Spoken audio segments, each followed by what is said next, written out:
La vita odierna dovrebbe essere diventata più semplice, ma purtroppo non è così.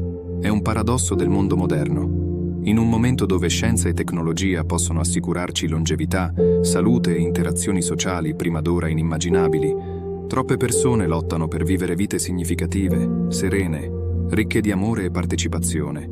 Ciò che è nato come comodità, man mano, sta diventando la ragione della nostra esistenza.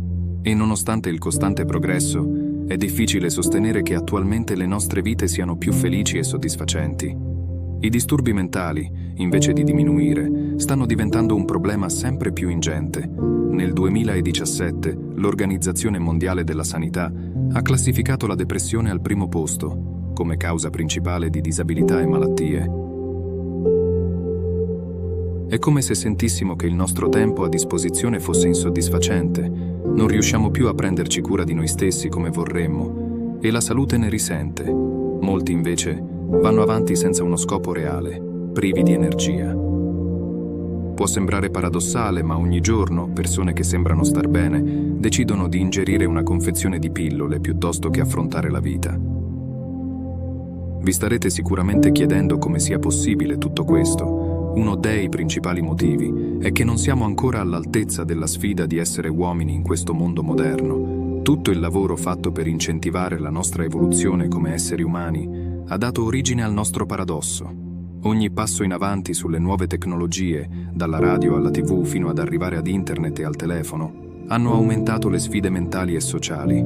E la nostra cultura, così come le nostre menti, non sono state in grado di adattarsi così velocemente a questa evoluzione. In questo progresso siamo esposti a una costante dieta di orrori, drammi e giudizi, continuamente messi in luce dai mezzi di comunicazione. Quindi è di fondamentale importanza, infatti, che in questo veloce e smisurato mutamento anche il nostro mondo interno ha bisogno di un cambiamento, evitando di essere sopraffatti dall'evoluzione. Infatti, in base a queste difficili esposizioni al mondo esterno, l'organo posizionato tra le nostre orecchie, sentendosi minacciato, ci spinge costantemente verso la direzione sbagliata, mettendo in atto comportamenti non affatto salutari per il nostro benessere fisico ed emotivo, come l'eccesso di cibo a causa di un disequilibrio emotivo, l'abuso di alcol, la procrastinazione o i continui litigi in un rapporto interpersonale. Questi comportamenti possono sembrare innocui, ma una cosa occasionale si può trasformare in abitudine, dipendenza o obiettivi e sogni mai realizzati. Tutto questo perché è la nostra mente a creare ostacoli, quando cerchiamo di fuggire o di combattere le sfide interiori in cui quotidianamente ci imbattiamo. Ricadiamo in schemi viziosi e tossici per il nostro stato emotivo come rimuginare, preoccuparci, distrarci, autoconsolarci, lavorare senza sosta o attuare forme di evitamento nel tentativo di sottrarci al dolore provato. Tutto questo perché molto spesso abbiamo l'abitudine di evitare pensieri ed emozioni negativi causati da esperienze dolorose, sopprimendo la sofferenza e attuando comportamenti consolatori dannosi. Fuggire dal dolore o negarlo appare logico. Sembra sensato considerare pensieri, emozioni, sensazioni e ricordi difficili come il problema e vedere la loro eliminazione come la soluzione.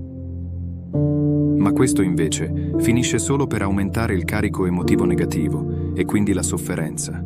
Tutto questo impedisce di imparare cose nuove, di godere della vita e di ogni sua area, di avere relazioni profonde con gli altri e di affrontare qualsiasi sfida che si presenta nella quotidianità, aumentando quindi sempre più la possibilità di riscontrare ansia e depressione, perché più si evita, più si nega e più si cerca di fuggire, più si aumenta la possibilità di evitare anche la gioia. Lottando, fuggendo e nascondendosi da se stessi e dal mondo interno, si finisce per allontanarsi dalla storia personale, dalle proprie motivazioni e dalla possibilità di prendersi cura di sé. Quindi il vero errore sta nel considerare la vita come un problema da risolvere piuttosto che come un percorso da vivere.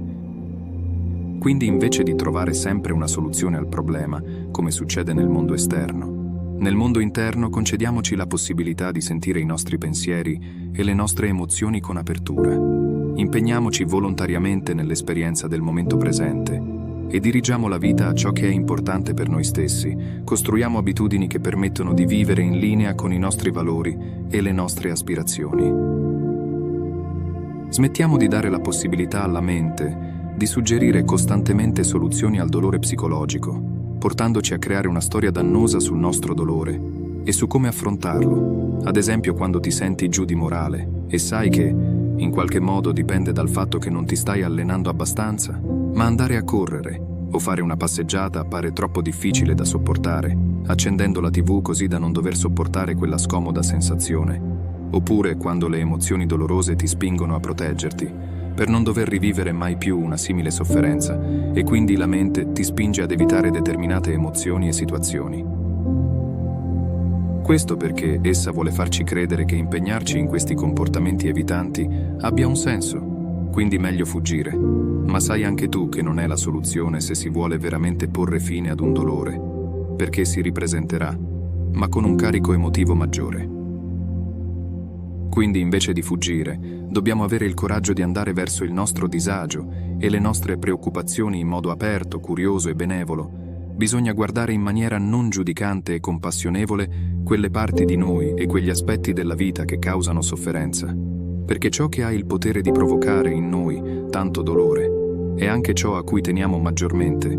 I desideri più profondi e le motivazioni più potenti si nascondono all'interno dei nostri sistemi di difesa più dannosi.